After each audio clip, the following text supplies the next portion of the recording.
ጠንቋይ ቤት ሄጃለሁ። የእናቴን ሞት የሰማሁት ቲያትር ለመስራት መድረክ ላይ በነበርኩበት ጊዜ ነው። ባለቤቴን እንዳላገባት ቤተሰቦቼ ከልክለውኝ ነበር። ለእሷ ስል ያላደረግኩት የማላደርገው ነገርም አይኖርም።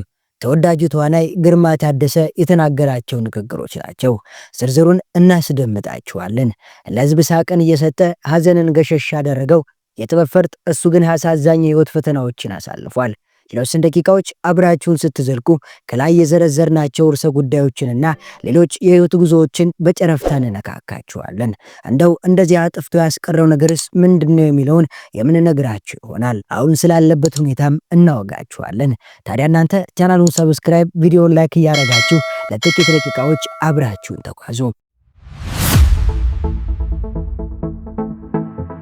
በኢትዮጵያ ፊልም ኢንዱስትሪ ውስጥ እንደ ከዋክብት ካበሩ ተዋናዮች መካከል ግርማ ቀዳሚውን ቦታ ይይዛል።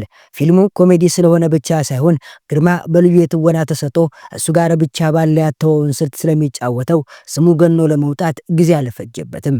ህይወት የመረረችበት ሰው ሁሉ የግርማን ፊልም ካየ ቢያንስ ፊልሙ እስከሚያበቃበት ጊዜ ድረስ በዙሪያ ያለውን ጭንቀት ሁሉ እርግፍ አድርጎ ይተዋል። የሰራባቸው ፊልሞች በሙሉ የተዋጣላቸው ናቸው። በአዲስ አበባ ሽሮ ሜዳ ካወጣቻቸው አርቲስቶች መካከል አንዱ ነው። ትውልዱም እድገቱም በሽሮ ሜዳ ነው። ትምህርቱን የተከታተለውም እዛው ሽሮ ሜዳ ሲሆን የመጀመሪያና ሁለተኛ ደረጃ ትምህርቱን በማራስታ ትምህርት ቤት ተማረ። ቀጠልናም በሀገራችን ሶስተኛ በሆነው ትምህርት ቤት ተፈሪ መኮንን ወይም ቲኤምኤስ እየተባለ በሚጠራው ትምህርቱን አጠናቀቀ። ግርማ በትምህርት ቤት ህይወቱ በየትኛውም ክበብ ተሳትፎ ትወና ወይም ኪነ ጥበብን አልሞከረም። ይልቁንስ ከፍ እያለ ሲመጣ ከሰፈር ጓደኞቹ ጋር ተሰባስበው ሲጫወቱ ስለ ትወና ይነጋገሩ እንደነበር ሲናገር በተወሰነ ያክል ቢሆንም የኪነ ጥበብ ፍላጎት የመጣው ከዛን ጊዜ ጀምሮ ነበር። ታዲያ እነሱ ሰፈር ላይ በእውቁ ተዋናይ ወጋየሁ ንጋቱ ስም የተሰየመ የቲያትር ክበብ ስለነበረ ጓደኞቹ ለምን ክበቡን ተቀላቅላ አትሞክርም የሚል ሐሳብም አቀረቡለት። በዚህም ክበብ ውስጥ ትወናውን ሲመለከቱና የተለየ ችሎታ እንዳለው ሲረዱ ጥላሁንና አለቤ የዳዊትን ዝራ የተሰኘውን ቲያትር እንዲጫወት ጋበዙት። በዚህ ቲያትር ትወናን ሀብሎ ወደ ፕሮፌሽናል መድረክ የመጣው ግርማ ከ5 በላይ የሆኑ ቲያትሮችንም ተጫውቷል። ለእናቱ የተለየ ፍቅር እንዳለው ሲናገር እሷ ጋር ጥብቅ ብዬን ያደግኩት እሷ ለኔ ከእናትም በላይ ነች ይላል። ታዲያ እንደዚህ የሚወዳት እናቱ ስታረፍ ግርማ በቤታቸው አልነበረም። ቲያትር ሊጫወት ቲያትር ቤት ሄዶ ነበር። ከመድረክ ጀርባ ለቲያትሩ የተዘጋጀ ባለበት ቅጽበት የእናቱን ማረፍ በስልክ ተናገረው። ምንም ያህል ተንሰፍስፎ እናቱን ቢወዳትም ቲያትሩን ትቶ ግን ወደ እናቱ መሄድን አልመረጠም። ከሱ ቀደምት አንጋፋ ተዋናዮች ልጆቻቸው፣ ወንድሞቻቸው፣ እናት አባቶቻቸው እንደሞቱ መድረክ ላይ ሲነገራቸው የለም ቲያትሩን ሳልጫወት እያልሄድም በማለት ቲያትሩን እንደሰሩት ሁሉ ግርማም ያደረገው ይሄንኑ ነው። ሁሉ ሰው የመጣው ቲያትር ሊመለከት ነው። ስለዚህ ቲያትሩን እሰራለሁ አይቋረጥም በማለት እናትን ያህል ነገር እንደሞተች እየተነገረው ሐዘኑን በልቡ ይዞ የተሰጠውን ገጸ ባህሪ ሲያጓድል በመስራት ለጥበብ ያለውን ፍቅርና አክብሮትም ገልጿል። ታዲያ እናቱን በቀበረ በሁለተኛው ቀን ሐዘንና ጭንቀቱን መቋቋም ሲከብደው ከሐዘን ላይ ተነስቶ እንደወጣ ሲናገር በዚህ አጋጣሚ ነው ከልጆቹ እናት ጋርም የተገናኘው። ግርማ ያን ጊዜ ሲያስታውሰው በመከራ ጊዜ ያገኘኋት ነች፣ እሷ ባትኖር ያንን ጊዜ ማለፍ እጅግ ከባድ ነበር ይላል። ከባለቤቱ ጋር ተገናኙ፣ አጽናናቸው፣ ተግባቡ፣ ተዋደዱ፣ ተፋቀሩ። ሰርግ ሳይደግሱ በአንድ ጣራ መኖር ጀመሩ። ምንም በሌለኝ ጊዜ አብራኝ ነበረች፣ ደህንነቴን አልተጸየፈችኝም ይለናል። እሷ ተማሪ ስለነበረች ትምህርቷ ላይ እንድትጀግድ በማሰብ የቤቱን ሁሉ ስራ እንደሚሰራ ከጎኗ እንደሆነም ሁሉንም ነገር እንደሚያግዛት ይናገራል።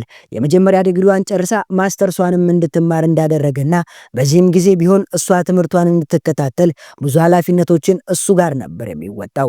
ትምህርቷን ካጠናቀቀች በኋላም ኃይሎ ጋር ብለው ሰርግ ለመደገስ ሲወስኑ ውጭ የሚኖሩ ቤተሰቦቹ እንደተቃወሙና የሁለቱን ጋብቻ እንደማይፈቅዱ ቢነግሩትም እሱ ግን ሐዘን ማስረሻውን በድህነት ዘመኑ ከጎን ሆና ያበረታችውን ሴት ቤተሰቦቼ አልፈቀዱምና ደህና ሁኚ ለማለት አልፈቀደም። ቤተሰቦቹን ደግሞ ደጋግሞ በመንገር እሷን እንዲቀበሉና ሰርጋቸው ምንም እንዲፈቅዱ አደረገ። በዚህም አብረው መኖር ከጀመሩ ከ10 ዓመት በኋላ የዛሬ 13 ዓመት ገደማ ሰርጋቸውን ድል አድርገው ደግሰው ጋብቻቸውን ፈጸሙ። ግርማ ትወናን ከመጀመሩ በፊት ህይወትን ለማስቀጠል ብዙ ስራዎችን ሰርቷል። የታክሲ ረዳት ነበር። ቆየት ብሎም የታክሲ ሹፌር በመሆን ራሱን ያስተዳደር ነበር። በዚህ ወቅትም ነው ከጀርባ መተው ጥለው የፊት ጥርሱ ሊወልቅ የቻለው እና ወደ ፊልም ኢንዱስትሪ ሲገባ መለያ የሆነው። በቲያትሩ ዓለም ዝነኛ ቢሆንም ወደ ቴሌቪዥን መስኮት የመጣው ግን ስንቅ በሚለው አጭር ድራማ ላይ በመተወን በመጻፍና በማዘጋጀት ነው። ነፍሱን ይማረውና ነጻነት ወርቅነህም ጋም የተገናኙት የዳዊት እንዝራ በሚለው የመድረክ ቲያትር ነበር። ይህ ቲያትር ለነጻነት ወርቅነህም የመጀመሪያ ቲያትሩ ሲሆን በዚህ የጀመረው ትውውቃቸው ወደ ስንቅና አንጎቻ የቴሌቪዥን ድራማ አድጎ ወደ ነጻነት ወርቅነህ ዝግጅት ወደ ሆነው የመጀመሪያ ፊልሙ ባለቀለም ህልሞች መጣ።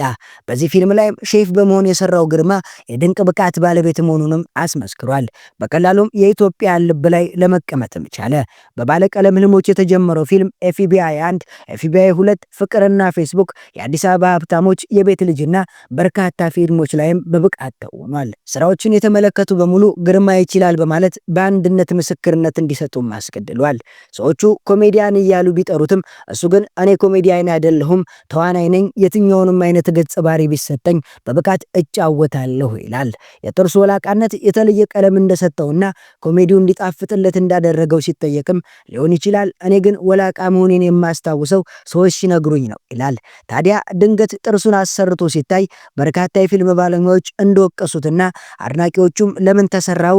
ይሄ እኮ ያንተ መገለጫ ነበር፣ በቃ ትወና ሊጠፋብህ ነው ቢሉትም ጥርሱ ከተሰራ በኋላ ታስጨርሽኛለሽ ቁጥር 2ን በመስራት የሱ የትወና ብቃት እንጂ ጥርሱ እንዳልነበርም አስመስክሯል። የፊልም በጥርስ የመጀመሪያው ለፊልም ኢንዱስትሪው ደግሞ የመጨረሻው አድርጎ ድንገት እልም ብሎ ጠፋ። ከባለቤቱ ጋር ተያይዞ አሜሪካ ሀገር ገባ። ግርማ የእናቱን ሞት ሳይቀር መስዋዕት ያደረገለት ለጥበብ ሲል የተሰጠውን ገጸ ባህሪ ለመረዳት ጠንቋይ ቤት ድረስ በመሄድ ጠንቋይ እንዴት ነው የሚሆነው የሚለውን አይቶ በመምጣት መስዋዕትነት የከፈለለትን የጥበብ ስራ ትቶ አሜሪካ ሀገር ከተመ። ያቺ በድህነት ጊዜው አብረው የነበረችውን የእናቱን ሞት ያስረሳችውን ያስተዛዘነችውን ለሱ ስትል ብዙ መስዋዕትነት የከፈለችለትን ሚስቱን ከዚህም በላይ ይገባሻል፣ ላንቺ ስል የማላደርገው ነገር አይኖርም በማለት እጅጋየሁ ሽባባውን ያህል ሁለገባ አርቲስት፣ የቀማችንን ግርማ በየነን፣ ጌታቸው ካሳን፣ ረቂቅን ያህል ተዋናይ፣ ቴዲ ወንዶች ጉዳይን የሚያህል አክተር ቁጥር ስፍር የሌላቸው የጥበብ ሰዎችን እልም አድርጋ ያስቀረችብንን አሜሪካን ግርማ ታደሰንም አስቀረችብን። ግርማም ለባለቤቱ ምቾትና ለሶስት ልጆቹ የነገ ህይወት ለማስተካከል ሲል ከሚወደው የኪነ ጥበብ ስራ ወጣ። ከመሄዱ በፊት ከመጀመሪያ ቲያትሩ ጀምሮ አብሮት የነበረው የነጻነት ወርቅነህ ጋር የፊልም ፕሮዳክሽን ካምፓኒ በመክፈት በርካታ ፊልሞችን ለመስራትና ለኢትዮጵያ ፊልም ኢንዱስትሪ የበኩሉን አሻራ ለማስቀመጥም እንቅስቃሴ ጀምሮ ነበር። ነገር ግን ሁሉንም ትቶ ለቤተሰቦቹ ሲል ኑሮን በአሜሪካም አድርጓል። በሰራው ስራና በዝናው ልክ ልታይ ማለት ስላልፈለገ ከአንድ ቃለ መጠይቅ ውጪ ምንም አይነት ኢንተርቪውም አልሰጠም። ምንም እንኳን ፊልም ከሰራ በርካታ ዓመታቶች ቢቆጠርም አሁን ድረስ ሰዎቹ ፊልሙን አሳደው እንደሚመለከቱና ሀዘናቸውን ሁሉ እንደሚረሱ ይናገራሉ። አንተ የሳቅ ምንጭ፣ ህይወትን በትወና ያዘለዘብክ፣ አሁን ድረስ ሰዎች ሲንጨንቃቸው ያንተን ፊልም የሚመለከቱልህ፣ የሰራቸው ፊልሞች እንደ ሙዚቃ ደጋግመው እንዲታዩ ያደረካቸው ባለልዩ ተሰጦ ግርማ ሆይ የኢትዮጵያ ፊልምና ህዝብ ናፍቆሃልና እባክህ መላበልን እንላለን። ደግሞም ስለ ቸርከን ምርጥ ፊልሞች ምስጋናችንንም እናቀርባለን። የዛሬን እዚህ ላይ አበቃን። በሌላ ቪዲዮ እስከምንገናኝ ሰናይ ጊዜን ተመኘን። ቻናሉ ሰብስክራይብ፣ ቪዲዮ ላይክ ማድረግ እንዳይረሳ። ሰናይ ጊዜ